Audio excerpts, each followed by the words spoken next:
Hi good morning అండి. ఈరోజు నేను పిల్లలకి ఈవినింగ్ స్నాక్స్గా గోధుమ పిండితో ఒక రెసిపీ చూపిస్తున్నాను. ఈ కప్పుడు గోధుమ పిండి తీసుకోండి. బయట ఇవి చిప్స్లా చేస్తాను, ఇవి దొరుకుతాయి కానీ బయట దొరికేవన్నీ మైదా పిండితో చేస్తారు కదా. నేను గోధుమ పిండి బెల్లం వాడి చేస్తాను. ఒక కప్పు తీసుకోండి. దీంట్లో కొంచెం సాల్ట్ వేసుకుందాము. సాల్ట్ వేసుకుని బాగా కలపండి. దీన్ని గోరువెచ్చని నీళ్ళతో మనం చపాతీ పిండిలాగా మొత్తం గట్టిగా కాకుండా కొంచెం మెత్తగా కాకుండా మీడియంగా కలుపుకోవాలి. వాటర్ ఒక్కసారి పోయొద్దండి, కొంచెం కొంచెం పోసుకుంటూ కలుపుకోండి. మనం ఈ సమ్మర్ కదండి, అందరూ పిల్లలు ఇంట్లో ఉంటారు, హాఫ్ డే స్కూల్స్, ఏం పెట్టాలో తెలియదు. మనం బయట ఫుడ్ పెట్టాలంటేనేమో అవి పిల్లలకి మంచిది కాదని చెప్పి పెడుతూ ఉండవు. ఎంతసేపు బయట కొంటామండి. అందుకని ఇంట్లో ఇలా చేసుకుంటే ఒక్క రోజు కష్టపడ్డామంటే కనీసం వన్ వీక్ తినచ్చు. ఇవి చూసారు కదండి, ఇలా కలుపుకోవాలి. మరీ గట్టిగా ఉండకూడదు, మరీ మెత్తగా ఉండకూడదు. ఇలా ఉంటే ఇలా సాఫ్ట్గా ఉండాలి. దీంట్లో ఒక స్పూన్ నెయ్యి వేసి కొంచెం మళ్ళీ కలుపుకుందాము. ఇలా కలుపుకొని దీని మీద ఒక తడి క్లాత్ కప్పేసుకొని ఒక 10 నిమిషాలు నానాలండి. నానిన తర్వాత చేద్దాము. మనం స్వీట్ రెసిపీ కదండి చేసేది. ఈ పిండి నానేలోపు మనం బెల్లం తరుక్కుని పెట్టుకుందాం. ఏ కప్పుతో అయితే గోధుమ పిండి తీసుకున్నామో అదే కప్పుతో బెల్లం తీసుకోవాలి. కప్పు గోధుమ పిండికి ఒక కప్పు బెల్లం అయితే సరిపోతుందండి. ఇప్పుడు బెల్లం వచ్చినా సరే మంచిగా రావట్లేదు. ఎప్పుడు కూడా మనం డార్క్ కలర్లో ఉన్న బెల్లం తీసుకుంటే మంచిది. ఎల్లో అంటే కొంచెం కలర్స్ కూడా వేస్తూ ఉంటారు. ఇప్పుడు 10 మినిట్స్ తర్వాత దీన్ని తీసుకుని ఒక 2 నిమిషాలు ఇట్లా చేత్తో ఇలా అంటే మంచి స్మూత్గా వచ్చేస్తుంది. ఇలా ఉన్నదాన్ని 4 మీడియం సైజ్ ఉండలుగా చేసుకుని పక్కకు పెట్టుకుందాం. ఇవి ఒత్తుకుని బిస్కెట్లు చేసుకోవాలి. నాకు 5 బాల్స్ లాగా వచ్చేసాయండి. వీటిని ఒత్తుకుందాము. కొంచెం గోధుమ పిండిలో డిప్ చేసి చపాతీలాగా ఒత్తుకుందాము.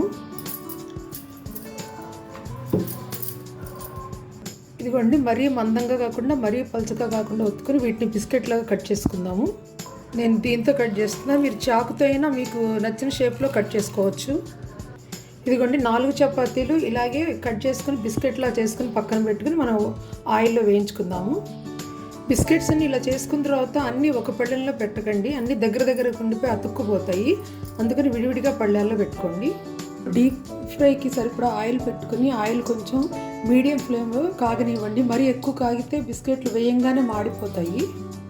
ఒక పళ్ళెంలో న్యూస్ పేపర్ వేసుకుని ఆ పేపర్ మీద టిష్యూ పేపర్స్ వేసి వేయించిన బిస్కెట్లు దీంట్లో వేసుకుందాము. నూనె కాగిందండి. ఇట్లనే మీడియం ఫ్లేమ్లో పెట్టుకొని మెల్లిగా మనం చేసుకున్న బిస్కెట్లు వేసుకుందాం. దీంట్లో మొత్తం ఒక్కసారిగా నిండుగా వేయకండి, కొంచెం కొంచెం వేసుకుంటూ ఉంటే మంచిగా వేగుతాయి. ఇలా కొంచెం కొంచెం వేసుకుని వేపుకుంటే ఈవెన్గా వేగుతాయి. ఇలా గోల్డెన్ బ్రౌన్ కలర్లోకి వచ్చినాక తీయండి. ఇలాగే అన్ని చపాతీలు చేసిన బిస్కెట్లు చేసుకుందాము. ఎక్కువ బిస్కెట్స్ వేస్తే అన్నీ వేగక మధ్యలో కొంచెం మెత్తగా ఉండిపోతాయి. అందుకని చూసుకుని కొంచెం కొంచెం వేసుకొని వేపుకోండి. ఒక వాయ వేసి తీసిన తర్వాత కొంచెం ఆయిల్ చల్లబడుతుంది కదా, మళ్ళీ ఒక 2-3 సెకండ్స్ ఆయిల్ కాగనిచ్చి అప్పుడు మళ్ళీ వేసుకోండి. ఒక పెద్ద కప్పు గోధుమ పిండికి ఇన్ని బిస్కెట్స్ వచ్చాయండి. ఇవి పాకం పడదాము. స్టవ్ వెలిగించుకుని మంట ఓ పళ్ళానికి మొత్తం చక్కగా నెయ్యి రాసి పెట్టుకుని పక్కన పెట్టుకోండి. 1/2 కప్పు నీళ్లు పోసుకుని మంటను మీడియం ఫ్లేమ్లో పెట్టుకొని ఇది మొత్తం నీళ్ళలో కలిసేలాగా కలుపుకోవాలి. మొత్తం బెల్లం అంతా కరిగి తీగ పాకం రావాలండి. చూపిస్తాను. బెల్లం అంతా మొత్తం కరిగిపోయిందండి. మీకు ఏమైనా నలకలు ఉంటే వడపోసుకోండి. ఇక్కడ నలకలే లేవు నేను తీసుకున్న బెల్లంలో. ఇలా కొంచెం ఉడుకుతూ బుడగలు వస్తూ ఉంటాయి కదా, ఇలా ఉన్నప్పుడు చూసుకోండి. ఇట్లా కొంచెం తీగపాకం, ఒక్క తీగపాకం లైట్గా వస్తే చాలు. ఇదిగో ఇప్పుడు స్టవ్ ఆఫ్ చేసి కొంచెం ఇలాచీ పౌడర్ వేసుకుందాము. ఒక స్పూన్ నెయ్యి కూడా వేసుకుంటే బాగుంటాయి షైనింగ్గా బిస్కెట్స్. ఈ బిస్కెట్స్ అన్నీ దీంట్లో వేసేసుకుందాం.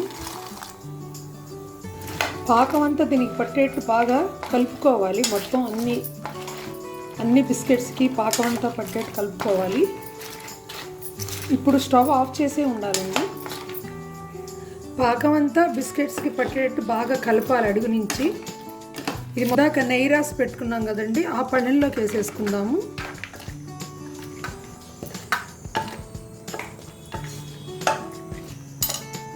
ఆరనివ్వండి. ఆరనిస్తే బిస్కెట్స్ అన్నీ విడివిడిగా వస్తాయి. అంతేనండి. Thank you.